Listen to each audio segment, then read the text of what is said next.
এক সময়ের কথা, যখন পৃথিবীতে কোনো মানুষ ছিল না, চারদিকে নিস্তব্ধতা, শুধু আল্লাহ তাআলার সৃষ্টি আর তার মহিমা।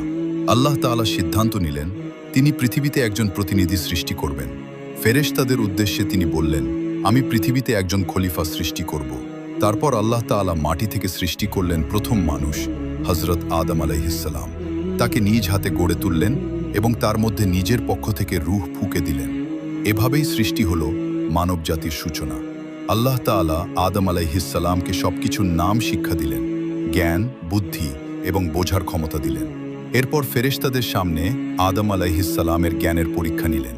ফেরেশতারা তা জানতেন না, কিন্তু আদম আলাইহিসসালাম সব বলে দিলেন। তখন আল্লাহ দেখালেন মানুষ জ্ঞান দিয়ে কত সম্মানিত। এরপর আল্লাহ তাআলা ফেরেশতাদের আদেশ দিলেন, তোমরা আদমকে সেজদা করো।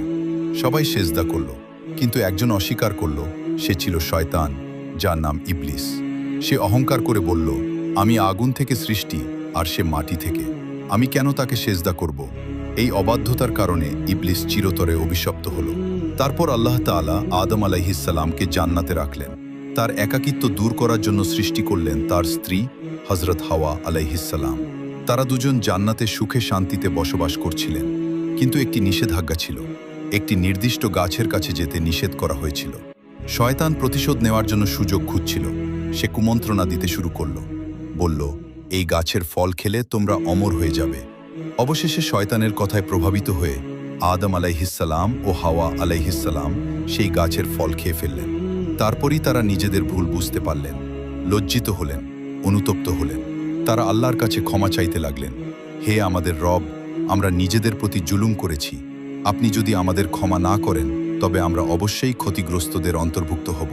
আল্লাহ তাআলা তাদের তওবা কবুল করলেন, কিন্তু জান্নাত থেকে তাদের পৃথিবীতে পাঠানো হলো মানবজাতির জীবন শুরু করার জন্য। পৃথিবীতে এসে আদম আলাইহিসসালাম নতুন জীবন শুরু করলেন। তিনি মানুষকে আল্লাহর ইবাদত শেখালেন, সত্যের পথে চলতে বললেন। এভাবেই শুরু হলো মানবজাতির ইতিহাস, একটি শিক্ষা দিয়ে। ভুল হতে পারে, কিন্তু আল্লাহর দিকে ফিরে আসাই হলো সবচেয়ে বড় সফলতা। ভালো লাগলে লাইক, সাবস্ক্রাইব করো।